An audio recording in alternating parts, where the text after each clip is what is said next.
Great Lakes commercial fishing once employed tens of thousands of people, but the industry has shrunk dramatically.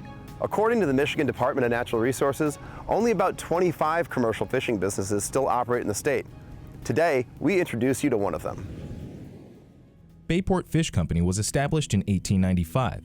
It's been in Lake and Williams family since 1978, and it's fair to say that fishing Lake Huron's Saginaw Bay has never been an easy way to make a living.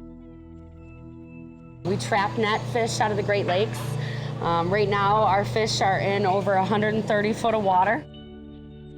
You could define commercial fishing a lot of ways. I define it more as it's harvesting the fish for the masses, feeding the masses. A lot of people, they're elderly or handicapped, or they just don't have the funds or the time to get out and fish themselves. Why shouldn't they be allowed a nice fresh dinner too, So that's what I look at as we're feeding the people. Lakin's father, Captain Todd Williams, was a ranch hand in Montana before buying the fishing company with his brother and a friend 41 years ago. Today, they have 4 boats, including this one, the Osprey. The process of catching fish hasn't changed too much over the decades. Well, we're fishing for whitefish. The way we do it is with trap nets. First of all, we got to get ice, make sure the boat's ready, and then once we're ready to go, we take off, and it takes hour and 20 minutes to get to the first net.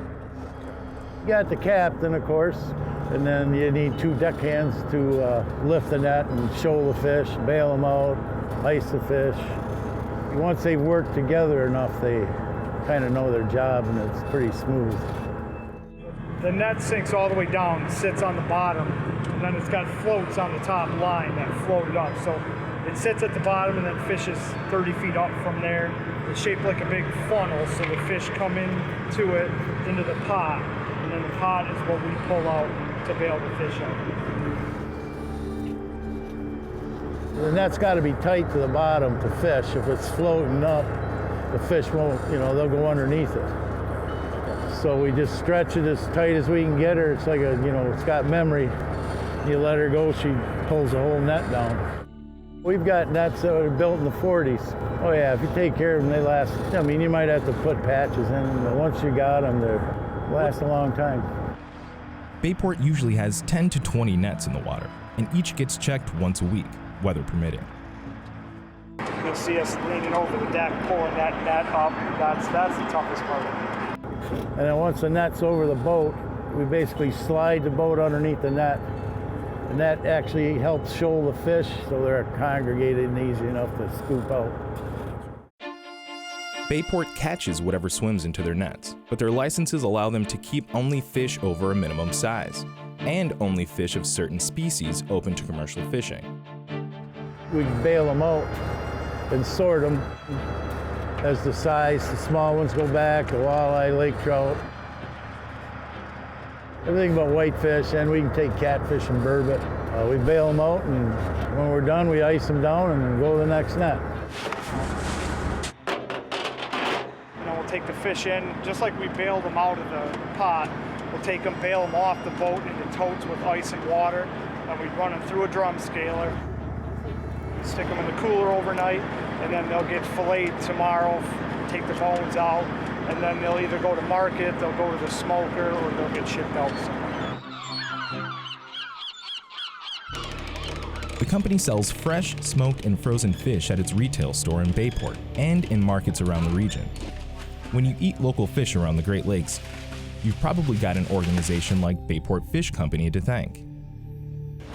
My first week here, I was out on the boat my second day, and we were out on a boat on Tuesday, and that Saturday I was at the farmer's market in Detroit selling the fish that we had brought in on Tuesday. So I saw them come from the water and go to the consumer all within 5 days.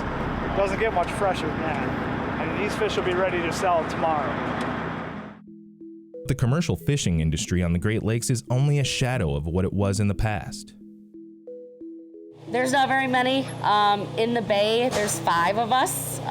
Traditionally, there used to be hundreds. It just in Saginaw Bay. Yeah, that was in the 50s and the 60s, 1950s. There used to be hundreds, like 200 and some, but now there's 5. Even so, some sport fishermen dislike the remaining commercial operations. A lot of them hate us just because they got to share the water with us, and that's really unfortunate, you know? And they don't know what we do, and they don't know how long we've done it. There's some guys that are against it, you know, there's guys that are for it. It's kind of a tough call there. It's hard to make everybody happy, you know, but the sportsmen got to realize that there's guys that don't fish, don't fill their freezers. It's nice to grab a piece of fish and eat it, your guaranteed supper. In recent years, the whitefish population has fallen. Many blame an explosion of invasive quagga mussels, which consumes phytoplankton that form the foundation of the Great Lakes food web. The numbers are dwindling a little bit just because of too many invasive species and an imbalance of ecosystem right now. There's too much predator out there. There's no prey at all, no food, right? But we're still making it. We just had to adjust our business a little. We have to sell more retail than we've ever sold before, but hey, we're still here, so that's all that matters. There's a lot of walleyes here, a lot of lake trout here too. And that's a lot of the reason why there isn't any perch here, because that's what's eating the perch is the lake trout and the walleyes. Even after 4 decades, Lakin doesn't think her father would ever want to do anything else. Honestly, his favorite part has got to be the reward at the end of the day going home. You know that you got up, you did a hard job, and you did it. You got it done, you fed the masses, you cleaned up, you shipped everything, you sold it all, and the next morning you might have to wake up and start it over. I think that's what he loves, you know? It's just a never-ending position that always needs him. You know, I like to fish. The opportunity came. It appears a pretty cool job, and I guess it still is.